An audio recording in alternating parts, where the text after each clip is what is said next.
మన మల్బరీ చెట్టుకి బిల్డప్ ఎక్కువ, బిజినెస్ తక్కువ గైస్. అందుకనే మొత్తం తీసి పడేసినాం అనమాట. అయ్యో ఎందుకక్క పాపం అంత మాట అన్నావు అని చెప్పేసి అనుకుండొచ్చు. మీకు అందరికి గుర్తుంటే మన టెర్రస్ గార్డెన్ ఫుల్ వీడియో అప్పుడు నేను చూపెట్టిన కదా మీకు అందరికి మల్బరీ చెట్టు.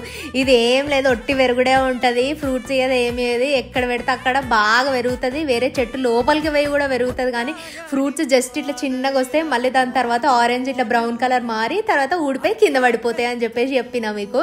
కొన్నిటికైతే అసలు ఫ్రూట్స్ కూడా రావు, ఇవి అసలు అనవసరంగా పెంచుతున్నాం అని చెప్పేసి ఫుల్ హేట్తో చెప్పిన. అండ్ మీరందరూ కూడా చాలా సజెషన్స్ పంపించారు. I have seen all your comments guys. తీసేస్తే ఇంకా అని చెప్పినప్పుడు మీరందరూ చెప్పారు అక్క అవసరం లేదు, జస్ట్ ఇట్లా ప్రూన్ చేస్తే మంచిగా ఫ్రూట్స్ వస్తాయి అని చెప్పేసి చెప్పారు. కానీ నాకు ఎందుకో అది వేరే పాట్స్లలో హద్దు అదుపు లేకుండా విచ్చల విడిగా పెరుగుతుంది, దీన్ని ఎట్లయినా తీసేయాలని అనిపించింది. ఇక మనం ఒకసారి ఫిక్స్ అయితే దాన్ని మంచిగా పెంచుదాము అని ఫిక్స్ అయినా గైజ్ నేనైతే. అందుకనే ఈ పాట్లు ఉన్నదంతా ఇవన్నీ మల్బరీ రూట్సే మొత్తం క్లియర్ చేసేసినాం. వామో ఎంతసేపు పట్టింది guys, it almost took like 5 to 6 hours అనమాట.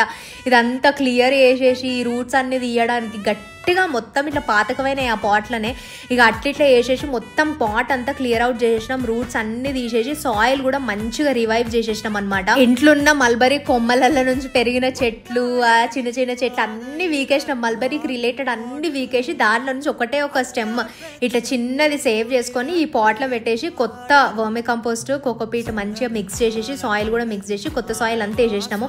ఇంకా చూడాలి ఇది ఎప్పుడు స్ప్రౌట్ అవుతుందో. చిగురు రాగానే అప్డేట్ ఇస్తే అప్పటి వరకు మీరైతే ఛానల్ మీద 2 కన్నులేసి ఉంచండి.